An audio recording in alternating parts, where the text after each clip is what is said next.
नाज़रीन गिरामी अस्सलामु अलैकुम वरहमतुल्लाहि वबरकातुह। सीधी बात के ताज़ा तरीन प्राइम टाइम में आप लोगों का इस्तकबाल है। नाज़रीन गिरामी में अंसार अज़ीज़ नदवी इस वक्त आप लोगों के सामने कुछ अहम तरीन ख़बरें, कुछ वायरल वीडियोस और कुछ तनकीदी तज्ज़िये लेकर के हाजिर हुआ। तमहीदी तफसीलात में जाने से पहले आप लोगों से जो दरख्वास्त होती है उस पर ज़रूर तवज्जो करें।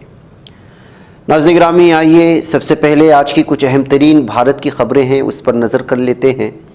फिर मैं आपको गज़ा की पट्टी और अल-क़स्साम ब्रिगेड और अबू उबैदा का ताज़ा बयान भी आया है और वीडियोस भी आई हैं, वो फिर मैं आप लोगों के सामने उसकी तफसीलात फराहम करूँगा। सबसे पहले नाज़रीन गिरामी, आज पार्लियामेंट पर जो हमला हुआ उसकी बरसी है। इस मौके पर भारत में जो डिक्टेटरशिप चल रही है, बेरोज़गारी चल रही है, उसको लेकर के लोग नाराज़ हैं, आवाम नाराज़ हैं और ज़मीनी सतह पर जो सूरत हाल इस वक्त है वो आप लोग जानते हैं। और हालिया जो इलेक्शंस में कामयाबी मिली है बीजेपी को, उसको लेकर के किस किस तरह के तबसरे सामने आए और किस तरह का उसका तनासुब रहा है। वोटिंग का तनासुब पूरी तरह से बीजेपी को नीचे गिर चुका है, लेकिन सेकुलर पार्टियाँ बिखर जाने की वजह से जीत बीजेपी की हुई है, एक तबसरा ये भी। तो ऐसी सूरत हाल में हर नौजवान खफा है, गुस्से में है मरकज़ी हुकूमत को लेकर के, क्योंकि उसकी ज़रूरियात पूरी नहीं हो रही। एक तरफ महंगाई की मार है, बेरोज़गारी है और बुनियादी सहूलियात से महरूम होती जा रही है। अमीर तबका अमीर होता जा रहा है और गरीब वो मज़ीद गरीब होता जा रहा है। और इंटरनेशनल हंगर इंडेक्स में बांग्लादेश और पाकिस्तान से भी बुरा हाल हो चुका है भारत का। ऐसी सूरत हाल में एहतिजाज कर रहे हैं। और आज पार्लियामेंट में जब बरसी थी उस पर हमले की, ऐसे मौके पर कुछ नौजवान वहाँ एहतिजाज के लिए पहुँचे और किसी ने वो जो रंग बिखेरने वाले पटाखे होते हैं उसको, जो जगह मनाशुदा है, ममनू इलाका है, उस इलाके में घुस करके पार्लियामेंट के अंदर पटाखे फोड़ दिए। अब जाहिर सी बात है कि एक सिक्योरिटी का मामला था, मेंबर पार्लियामेंट वहाँ होते हैं, सियासी लीडरान होते हैं, ये मामला अलग रुख इख्तियार किया गया। लेकिन इसमें एक नौजवान जो भारत का है वो अपने गुस्से का इजहार इस हद तक कर रहा था। अब ये नीलम है जिसको गिरफ्तार करके ले जा रही है, उन एहतिजाजियों में ये भी शामिल थी और वो इसमें बयान देते हुए जा रहे हैं कि किस तरह से वो क्यों यहाँ पर जमा हुए और क्यों उन्होंने इस तरह का इक़दाम किया। लेकिन हमारा मीडिया इसको किस कदर भयानक बनाता है और किस तरह ये लोग इस वक्त पूरी आवाम के सामने एक किस्म के मसखरे बन चुके हैं। इस वीडियो को देख करके आप अंदाज़ा लगा सकते हैं कि एक मामूली सा पटाखा जो रंग बिखेरता है उसको फेंका गया।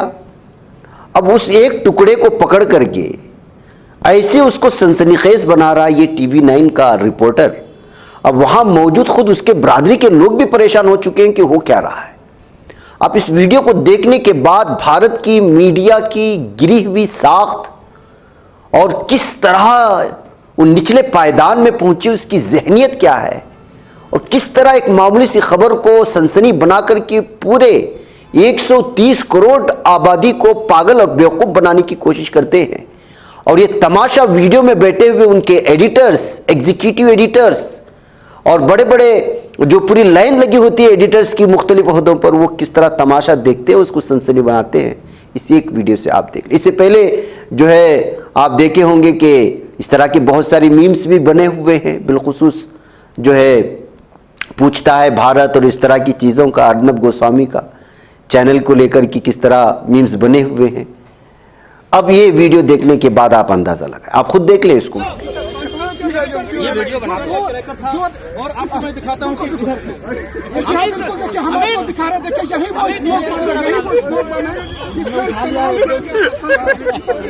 संसद के भीतर और संसद के बाहर ठीक उस वक्त इसी स्लोन ड्रोन का इस्तेमाल किया जाता है। हम आपको दिखाने की कोशिश कर रहे हैं। देखें यहाँ संसद भवन परिसर के गेट के पास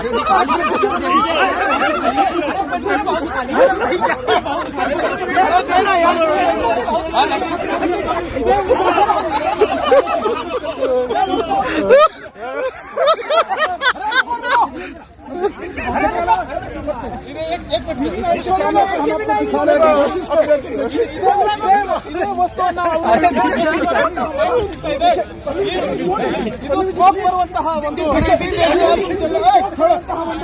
जस्ट 30 सेकंड मैं समझ सकता हूँ मेरे तमाम जो मीडिया के साथी बंधु हैं उनकी भी कोशिश है।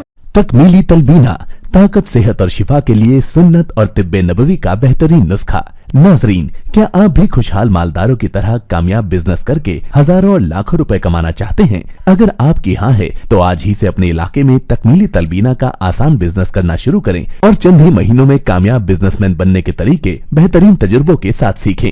बिजनेसमैन बनने का ये मौका कहीं आपके भी हाथ से चला न जाए, इसलिए अभी हमसे राब्ता करें 9890963757। Takmili food products private limited, Malegaon, India. आइए अपने ख्वाबों के घरौंदों को बाबरकत बनाते हैं, उनके दीवारों को कुरान की आयात से सजाते हैं। जी हाँ, दिलकश, दीदाज़ेब, रंगीन व खूबसूरत कुरानी आयात से कुंदा तख्तियों से अपने घरों की जीनत को दोबाला करने के लिए हमें मौका फराहम करें। शहर बेंगलुरु के मशहूर व मारूफ अरबी व उर्दू कैलीग्राफी शोरूम में हम आपका इस्तकबाल करते हैं। आप कुरान की किसी भी आयत या अहादीस की कैलीग्राफी के लिए हमें ऑर्डर दे सकते हैं। मुख्तलिफ डिज़ाइन दस्तयाब हैं और आप अपने डिज़ाइन के तहत भी यहाँ ऑर्डर दे सकते हैं। आज ही तशरीफ लाएं या इस नंबर पर राब्ता करें या हमारे इंस्टाग्राम पेज को फॉलो करें। तफसीलात स्क्रीन पर। नाज़रीन, उत्तर प्रदेश के सोनभद्र जिला वाक़े उधी से बीजेपी रुकन असेंबली राम दुलार गोंड को नाबालिग से अस्मत दरी के एक मामले में मंगल के रोज एमपी एमएलए कोर्ट ने कसूरवार ठहरा दिया है। इसके बाद अदालती हुक्म को पेश नज़र रखते हुए बीजेपी रुकन असेंबली को जेल भेज दिया गया। इस मामले में अदालत 15 दिसंबर को सजा सुनाएगी। अस्मत दरी का यह मामला 9 साल पुराना है। मयूरपुर थाने में राम दुलार गोंड के खिलाफ मुकदमा दर्ज किया गया था। फरीक इस्तिगासे के मुताबिक 4 नवंबर 2014 में राम दुलार गोंड ने एक गांव की नाबालिग लड़की के साथ जिना किया था। ये तफसीलात के नाज़रीन गिरामी, और मैं ये खबर आप लोगों के सामने इसलिए रख रहा हूं कि बीजेपी से ताल्लुक़ रखने वाले रुकन असेंबली पर बाकायदा नाबालिग के साथ रेप करने का इल्ज़ाम साबित हो जाता है और मीडिया को सांप सूंघ जाता है। इस खबर को दिखा करके पूरी बीजेपी पार्टी को लताड़ना चाहिए था। सियासी लीडरान किस कदर गिरे हुए हैं उनको बताना चाहिए था, लेकिन मीडिया क्या कर रहा है? यही इससे पहले आपने वीडियो देखा ना, वही कर रहा है, बेवकूफ बना रहा है। रंग बिखेरने वाले पटाखों को दिखा दिखा करके लोगों को डरा रहा है, वहशत पैदा कर रहा है। अलग अलग तरह की उसके अंदर से मुख्तलिफ एंगल, दुश्मनी, दहशतगर्दी, अस्करियत पसंदी और फिर न जाने नक्सल परस्ती, ये सारी चीजें उसके अंदर से ढूंढ ढूंढ के ला रहा है। किसमें? एक ऐसे पटाखे में जो पटाखा रंग बखेरता है। और दरअसल हम भारतीयों को इसमें शर्म से मर जाना चाहिए कि हमारा ये मीडिया किस कदर जो है ये हो चुका है। एक तरफ ये खबर है नाज़रीन गिरामी, दूसरी तरफ इस वक्त जो 3 रियासतों में बीजेपी ने जीत दर्ज की थी, वहाँ के वज़राए आला के ओहदे पर जो लोग बैठे हुए हैं उनके पस मंज़र को लेकर के अलग अलग तरह के तबसरे हैं। एक तबसरा है कि मीडिया का यह तासुर तो सही है कि पीएम मोदी अपने फैसलों से चौंकाते हैं, लेकिन सब कुछ तयशुदा स्क्रिप्ट के मुताबिक और मीडिया की मदद से होता है। ये कोई मास्टर स्ट्रोक नहीं होता, बल्कि पार्टी हाईकमान की हिकमत अमली के ऐन मुताबिक होता है और दरबारी मीडिया गुब्बारे में हवा भरता है। इस बार की सबसे खास बात यह है कि जो वज़राए आला 3 रियासतों के लिए बीजेपी की जानिब से मुंतखब किए गए हैं, वो उन सब का ताल्लुक गैर मारूफ तो हैं, मगर आरएसएस के तरबियत याफ्ता है। तीनों ही रियासतों में एक ही फार्मूला इस्तेमाल किया गया।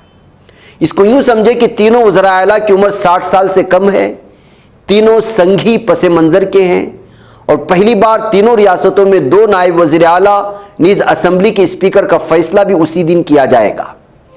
मध्य प्रदेश में तोमर, राजस्थान में देवनानी के बारे में पहले ही बता दिया गया है। हालांकि छत्तीसगढ़ में रमन सिंह के नाम का ऐलान नहीं किया गया, लेकिन उनका नाम लिया गया है। इसके पीछे ख्याल है कि एक ही वक्त में तमाम जावियों को मुतमईन करके बाद में होने वाली तमाम क़यास आराइयों को ख़त्म कर दिया जाए। बीजेपी क़यादत ने अपनी चौंका देने वाली रिवायत को बरकरार रखने के लिए कई प्लान तैयार किए। सबसे पहले मध्य प्रदेश में प्रहलाद पटेल के घर पर सिक्योरिटी बढ़ा दी गई उनके घर पर भीड़ जमा होने लगी। पटेल साहब असेंबली की सीढ़ियों पर गए और माथा टिकाया। मीडिया ने उनके नाम को तस्दीक के तौर पर कबूल करना शुरू कर दिया, लेकिन वही हुआ जो मोदी चाहते थे। राजस्थान में भी यही भूल भुलैया तैयार की गई। मरकजी वजीर कैलाश चौधरी के घर पर सिक्योरिटी बढ़ा दी गई। मीडिया उनके पीछे भागने लगा। बात दिल्ली तक पहुंच गई और फिर खेल को आगे बढ़ाया गया। हर कोई दंग रह गया। वसुंधरा राजे हों, शिवराज हों या रमन सिंह, सबको बिलाखिर मानना पड़ा। इन सबको पिछली बेंच पर बिठा दिया गया। ये आखिरी पार्टी खेप थी जो वाजपेयी के जमाने की पैदावार थी। अब हर तरह के अमरों ही चैलेंज का खात्मा हो गया। पार्टी में मोदी हर सतह पर दिखाई देने लगा है।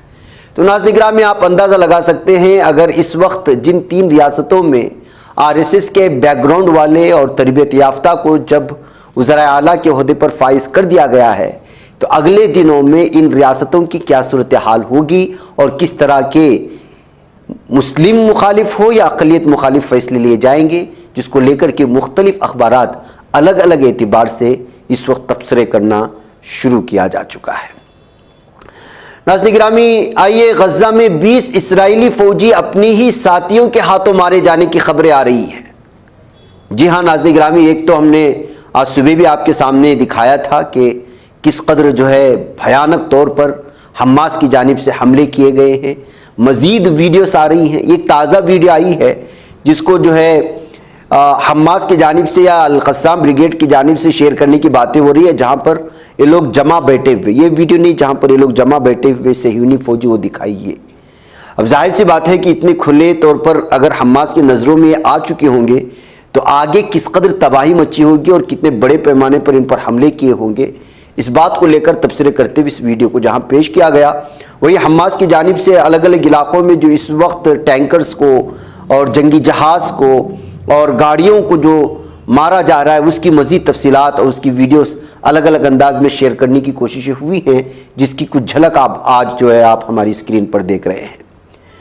इसके अलावा भी नाज़रीन गिरामी, आपको जो इस वक्त एक तस्वीर यहाँ पर आई है हमारी स्क्रीन पर, इसको देखेंगे। ये बौखलाई हुई और जो मुजाहिदों से बराह रास्त लोहा नहीं ले पा रही है और उनके साथ दूबदू जंग नहीं लड़ पा रही है, तो वो जो है अपनी शिकस्त को छुपाने के लिए और पूरी दुनिया में फातिह बन करके दिखाने के लिए मासूम फ़िलिस्तीनियों को, गज़ा की पट्टी की रिहायशियों को जो गिरफ़्तार करके रखी हुई है, उसकी ये ताज़ा तस्वीर है। उनको नंगा करके या उनके जिस्मों से लिबास निकाल करके जो उनकी शूटिंग की जा रही है, उसकी एक तस्वीर दूर से शेयर करते हुए जालिम दहशतगर्द इसराइलियों की इस वक्त मासूम फ़िलिस्तीनियों पर, निहत्ते फ़िलिस्तीनियों पर, शहरियों पर जो जुल्म सितम है, उसकी ये दास्तां बयान करती हुई तस्वीर है। ये कहते हुए इस वीडियो को शेयर किया गया। तो नाज़रीन गिरामी, एक तरफ तबाही अल-क़स्साम की जानिब से भी इन पर जारी है और अलग अलग तस्वीरें जो वो उठा रहे हैं, लाशों को ले जा रहे हैं, वो भी तस्वीरें ताज़ा आ रही हैं। वही 20 इस्राएली फौजी के अपनी ही साथियों के हाथों मारे जाने की तिल अबीब से इस्राएली मीडिया के मुताबिक इस्राएली फौज ने अपने बयान में इस बात को माना है। कहा है कि फ्रेंडली फायर और ऑपरेशनल हादिसात में 20 इस्राएली फौजी हलाक हुए हैं। ये कुछ फ्रेंडली फायर नहीं थी, बल्कि ये इस वक्त बौखलाए हुए हैं, बहुत ही ज़्यादा डरे हुए हैं मुजाहिदीन से। तो जाहिर सी बात है नाज़रीन गिरामी, जिस तरह आम शहरियों को, बच्चों को ये निशाना बना रहा है, उससे साफ और वाज़ेह तौर पर यही तो पैगाम जा रहा है, जैसे कि मैंने इससे पहले भी तबसरा कर चुका हूँ।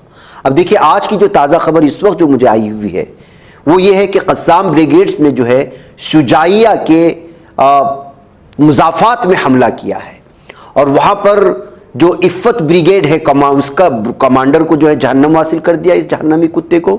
इसी तरह 13th बटालियन के एक और कमांडर को, जो गोलानी ब्रिगेड का माना जाता है, उसको भी जहन्नम हासिल करने की खबरें आ रही हैं।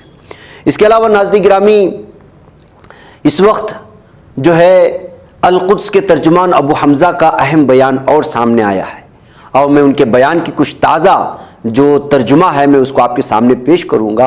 उन्होंने आज के ताज़ा बयान में कहा है कि हम किसी सूरत हथियार नहीं डालेंगे और किसी हालत में रहम के लिए दुश्मन के आगे सफ़ेद परचम नहीं लहराएंगे। आम शहरियों पर बमबारी बुज़दिल दुश्मन का हवास बाख्ता होने की निशानी है। हम अपनी ज़मीन के तहफ़्फ़ुज़ के लिए हर कुर्बानी देने को तैयार हैं। हमारी जंग कैदियों को कैद से छुड़ाने या मुजाहमत को ख़त्म करने के लिए नहीं, बल्कि दुश्मन को ये बताना है कि हम हर सूरत अपनी ज़मीन और वतन का दिफा करते रहेंगे। हमने इस जंग में कुछ नहीं खोया और दुश्मन की शिकस्त वाज़े नज़र आ रही है। हम दुश्मन के मुहासरे में महसूर अपने भाइयों और बहनों को बताना चाहते हैं कि उनके दुख और दर्द को जानते हैं, लेकिन आज़ादी और इज्जत के लिए नाइंसाफ़ी और जुल्म को बर्दाश्त करेंगे और ना ही अपने मकसद से पीछे हटेंगे। हम सहयूनी अमरीकी कब्जे के खिलाफ एक खुली जंग लड़ रहे हैं। अरबों डॉलर की मालिक हुकूमतें और जदीद हथियार भी हमें अल-कुद्स की आज़ादी से नहीं रोक सकते।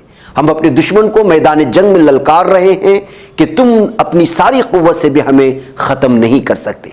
हम यमन, इराक़ और लबनान की मुज़ाहमती तंजीमों की भी शुक्रगुजार हैं। दुश्मन फौज को जिस कदर जानी और माली नुकसान पहुंच चुका है, उससे वो बौखलाहट का शिकार है। दुश्मन ने बमबारी से यरगमालियों को हलाक किया है। ये कहते हुए नाज़रीन गिरामी, अबू उबैदा ने जो बयान जारी किया, उसकी जो अहम तरीन नुकात थे वो मैंने आप लोगों के सामने पेश किया है। नाज़रीन गिरामी, जालिम इसराइली कंपनियां जिस तरह से जालिम इसराइली सहयूनी जहन्नमी कुत्तों को और इस हुकूमत को मदद फराहम करती हैं, वो तो आप जानती ही हैं। इसी तरह गज़ा के पट्टी के मासूम फ़िलिस्तीनी जो शहीद हो रहे हैं, मासूम बच्चे जिनके जिस्मों के छलनी जिस्मों को देख कर के एक इंसान दिल रखने वाला कोई बर्दाश्त नहीं कर सकता, वो उनके अमवात, उन शहदा का मजाक उड़ाते हैं। ऐसी ये कंपनी ज़ारा है। ये ज़ारा कंपनी कहाँ कहाँ है, कितने मुस्लिम ममालिक में है, बल्कि हर मुल्क में आप जानते हैं। हमारा मालदार तबका ज़ारा कंपनियों से, इस तरह के ब्रांड से ख़रीदने को, ख़ुद को कॉलर ऊपर करके जो है अपने आप को बड़ा ही एक अच्छा जो है शहरी समझता है। लेकिन हकीकत यह है कि अगर अब तक आप ज़ारा कंपनी से कुछ ख़रीद रहे थे, तो फिर आज के बाद आपको इस कंपनी से कुछ भी ख़रीदना नहीं है। अगर आप ख़रीद रहे हैं कोई भी चीज़, तो यूँ समझिए कि आप मासूम फ़िलिस्तीनी गज़ा की पट्टी के उन हज़ारों शहीद बच्चियों, ख़वातीन और उन नौजवान और बूढ़े उन लोगों का मजाक उड़ा रहे हैं और उनके खून पर आप जो है नंगा नाच रहे हैं। या नाज़रीगामी, कुछ दिन पहले बल्कि कल ही इसने जो है फ़िलिस्तीनी जो मासूम बच्चे हैं उनका मजाक उड़ाते हुए अपने इश्तिहार में एक चीज़ शेयर की थी, जिसको लेकर के हमने आज के मॉर्निंग प्राइम टाइम में भी किस तरह से इस शोरूम में घुस कर के एहतिजाज दर्ज किया गया था, उसको हमने आपको सामने रखा था। अब एक और वीडियो आई हुई है जहां पर जो है तमाम के तमाम लोग जिन्होंने ज़ारा के ब्रांड के कपड़े इस्तेमाल करते थे, उसको सड़कों पर फेंक करके ज़ारा कंपनी के बायकॉट करने का पूरी दुनिया के मुसलमानों से और इंसानियत का दिल रखने वाले लोगों से अपील कर रहे हैं। इकरामी, किस कदर भद्दी और घटिया और सबसे बदतरीन दुनिया की कौम है ये लोग हैं कि शुहदा और मासूम बच्चों के शुहदा के चीज़ों को लेकर के ये लोग जो है मजाक उड़ाते हैं, उनकी मीम्स बनाते हैं, अपने इश्तिहार में उसको जो है ये लोग जो है इस्तेमाल करते हैं। बहरकैफ नाज़रीन गिरामी, ये कुछ अहम तरीन ख़बरें थी जो आप लोगों के सामने रखी। मुझे इजाज़त दें, इंशाल्लाह फिर आप लोगों से मुलाकात होगी। अस्सलामु अलैकुम रहमतुल्लाहि व बरकातहू।